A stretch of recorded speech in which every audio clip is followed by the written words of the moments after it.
সম্মানিত প্রিয় ভাইয়েরা, এখন আমরা আলোচনা করব অনেক সময় আমাদেরকে জিন জাতি আসর করে, বিরক্ত করে, করে না? করে। জিন জাতি কেন মানুষদেরকে ধরে? এখন আমরা এই বিষয় নিয়ে আলোচনা করব। মানুষ জাতিকে জিন জাতি ধরার পিছনে, আসর করার পিছনে, বিরক্ত করার পিছনে অনেকগুলো কারণ রয়েছে। নাম্বার ওয়ান, 1 নম্বর কারণ হচ্ছে আমরা মনের অজান্তেই অনেক সময় জিনদের ক্ষতি করে ফেলি। আর যখনই জিনদের ক্ষতি করে ফেলি তখনই ওই জিনগুলো আমাদের উপরে এসে তারা অ্যাটাক করে। এখন কিভাবে আমরা ক্ষতি করি? অনেক সময় দেখা যায় রাস্তা দিয়ে আমরা কোথাও যাচ্ছি, প্রতিমধ্যে আমাদের প্রস্রাবের চাপ দিয়েছে, তো তখন কি করি? রাস্তার পাশে একটা গর্ত দেখে আমরা গর্তের ভিতরে প্রস্রাব করে দেই। এখন ওই যে গর্তের মধ্যে আপনি প্রস্রাব করলেন, হতে পারে ওই গর্তের মধ্যে একটা জিন ছিল, প্রস্রাব করে দিলেন তো আপনি তার গায়ের উপরে। এখন তার গায়ের উপরে যখন আপনি প্রস্রাব করবেন, সে কি আপনাকে ছেড়ে দেবে? ছেড়ে দেবে? ছাড়বে না। তো নবীজি বলেছেন গর্তের ভিতরে প্রস্রাব করবে না। এটা তো মাত্র একটা উদাহরণ দিলাম, এরকম আরো বহুত উদাহরণ দেওয়া যাবে। তো আমরা যখন মনের অজান্তে কোনো জিনদের ক্ষতি করে ফেলি তখন ওই জিনগুলো আমাদের উপরে তারা কি করে? আসর করে, অ্যাটাক করে। এটা হচ্ছে 1 নম্বর কারণ। 2 নম্বর কারণ হচ্ছে প্রিয় ভাইয়েরা, যখন মানুষদের মধ্য থেকে কোনো মানুষকে জিনদের ভালো লেগে যায় তখন ওই মানুষকে জিন এসে কি করে? অ্যাটাক করে। এমন অনেক হয়, জিনদের মধ্য থেকে পুরুষ যে জিনগুলো আছে ওই জিনগুলোর কোনো কোনো মেয়েকে ভালো লেগে যায়, তখন ওই পুরুষ জিনটা কি করে? মানুষের মধ্যে ওই মেয়েকে এসে অ্যাটাক করে।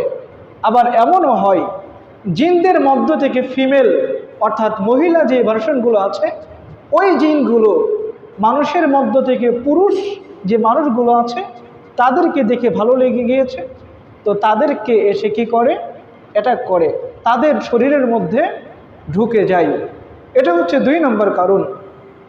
3 নম্বর কারণ হচ্ছে পৃথিবীতে যে মানুষগুলো অধিকাংশ সময় তারা অপবিত্র অবস্থায় থাকে, নাপাক অবস্থায় থাকে। এই অপবিত্র অবস্থায় থাকার কারণে, নাপাক অবস্থায় থাকার কারণে খবিস খারাপ যে জিনগুলো আছে এই জিনগুলো এসে এই ব্যক্তিকে কি করে? অ্যাটাক করে, আসর করে। এটা হচ্ছে 3 নম্বর কারণ। 4 নম্বর কারণ হচ্ছে রব্বুল আলামিন মানব জাতিকে পৃথিবীতে পাঠিয়েছেন কেবলমাত্র একটা উদ্দেশ্যে। জবান ছেড়ে বলেন তো কোন উদ্দেশ্যে? ইবাদত করার জন্যে।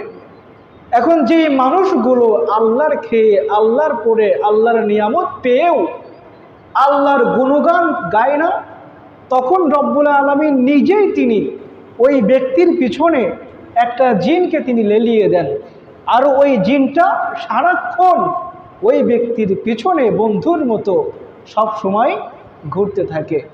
কথা তো আমার না, বলেছেন কে? আল্লাহ।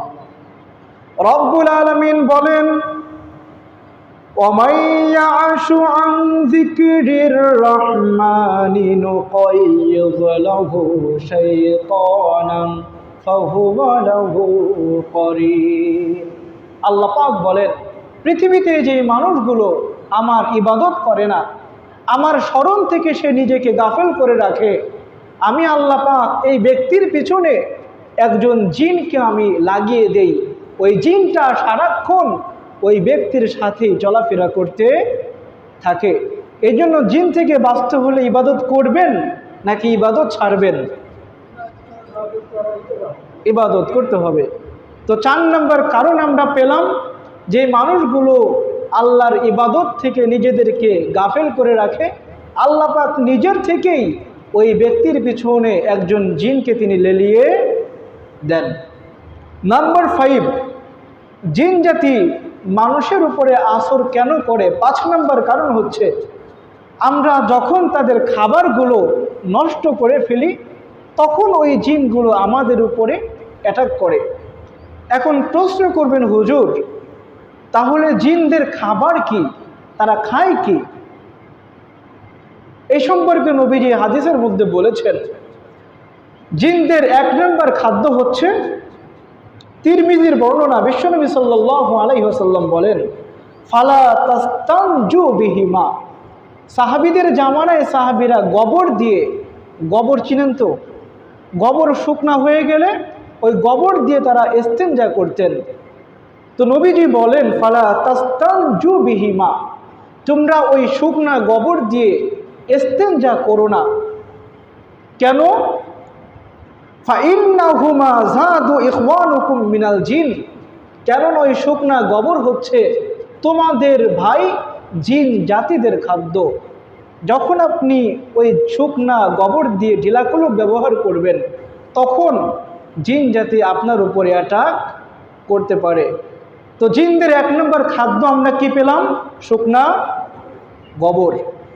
জিনদের 2 নম্বর খাদ্য হচ্ছে, আমরা যখন খাবার খাই, মাংস যখন খাই, মাংস খাওয়ার পরে যে হাড্ডিগুলো আমরা রেখে দেই, নবীজি বলেন ওই যে হাড্ডিগুলো তুমি ফেলে দিলে, তোমাদের ভাই জিন জাতি যখন ওই হাড্ডিগুলোর উপরে তারা হাত রাখে, রব্বুল আলামিন অটোমেটিকলি কুদরতানভাবে ওই হাড্ডিগুলোর উপরে তিনি আবার পূর্বের ন্যায় গোস্ত পেঁচিয়ে দেন, মাংস তিনি পেঁচিয়ে দেন। এখন আপনি এক বিয়ে বাড়িতে গেলেন দাওয়াত খাইতে, কথাগুলো বুঝে আমাকে উত্তর দিবেন। বললেন এই মাংস নিয়ে আসো। এখন মাংস তো আপনাকে ঠিকই এনেই দিল। কোন মাংস? মাংস আনার পরে আপনার সামনে পানির ভিতরে দিল, পানি থেকে উঠিয়ে উঠিয়ে আপনাকে দিল। আপনি কি ওই মাংসটা খাবেন? কেন খাবেন না? কারণ মাংসের স্বাদ আপনি পাবেন না। তো যখন আপনি মাংস খেয়ে ওই হাড্ডিগুলো পানির ভিতরে ফেলে দিবেন, আর ওই হাড্ডিটা যখন ওই জিন জাতি খাবে ওই স্বাদটা সে আর পাবে না। তো একদিন সে ধৈর্য ধারণ করলো, 2 দিন ধৈর্য ধরবে, 3য় দিন তো আর সে ধৈর্য ধরবে না। জিনদের মধ্য থেকে খারাপ যে জিনটা আছে তার ওই খাবারের স্বাদটা নষ্ট করে দেওয়ার কারণে হয়তো আপনার উপরে অ্যাটাক করবে, অথবা আপনার ছোট ছোট যে সন্তানগুলো আছে তাদের উপরে অ্যাটাক করবে। এই জন্য মাংস খাওয়ার পরে হাড্ডিগুলো আমরা কি করব? কোনো পানির মধ্যে না ফেলে শুকনা কোনো জায়গায় আমরা রেখে দিব, শুকনা কোনো জায়গায় আমরা ফেলে দিব। মাছ খাওয়ার পরে ওই মাছের কাঁটাগুলো আমরা পানির মধ্যে ফেলবো না। যদি বিড়াল থাকে বিড়ালকে দিয়ে দিব, যদি কুকুরে খায় তাহলে সেটা ভিন্ন কথা। কুকুর যেহেতু খাচ্ছে সে তো স্বাদ পাচ্ছে, যখন পানিতে আপনি ফেলে দিবেন কুকুর খাবে, সে কি স্বাদ পাবে? স্বাদ পাবে না।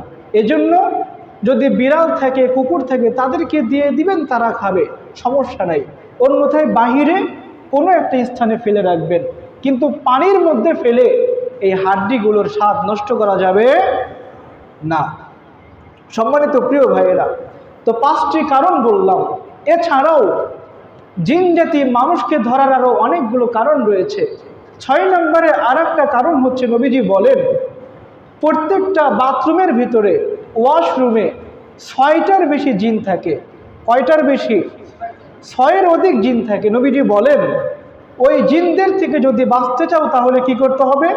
ফাইদা আতা আহাদাকুমুল খুলাআ, যখন তোমরা ওয়াশরুমে অর্থাৎ পায়খানায় প্রবেশ করবা, ফালইয়াকুল, অবশ্যই তোমরা বলবে আউযু বিল্লাহি মিনাল খুবুসি ওয়াল খাবাইস, হে আল্লাহ নিকৃষ্ট পুরুষ জিন এবং মহিলা জিন থেকে তুমি আমাদেরকে হেফাজত করো।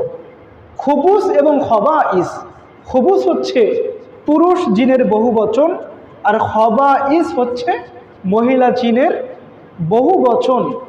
এখন বহুবচন হতে হলে সংখ্যার দিক দিয়ে কত হওয়া লাগবে? কমপক্ষে 3-এর অধিক হওয়া লাগবে। তার মানে নিম্নে 6টা জিন প্রত্যেকটা বাথরুমের মধ্যে থাকে। 6-এর অধিক কতগুলো থাকে এটা আল্লাহ পাকই ভালো জানেন। যখনই আপনি এই দোয়াটা পড়ে পায়খানায় প্রবেশ করবেন, আল্লাহ পাক অটোমেটিকলি ওই জিনের সামনে একটা পর্দা ফেলে দেন তিনি। যতক্ষণ আপনি পায়খানায় থাকবেন ওই জিনগুলো আপনাকে আর দেখতে পাবে। কিন্তু কিসের দোয়া? অনেক যুবক ভাই তো আছে এরকম, ওয়াশরুমে যখন যাই মোবাইল নিয়ে যাই, নেয় না? মোবাইল টয়লেটে নিয়ে বসে বসে গেম খেলে। আবার কেউ কেউ তো রীতিমতো তারা ওয়াশরুমে বসে বসে চ্যাটিং পর্যন্ত করে, এবং যুবক আছে না নাই? আবার কিছু কিছু মুরব্বী আছে, তাদের কাছে তো আর টাচ মোবাইল নাই, কি করে?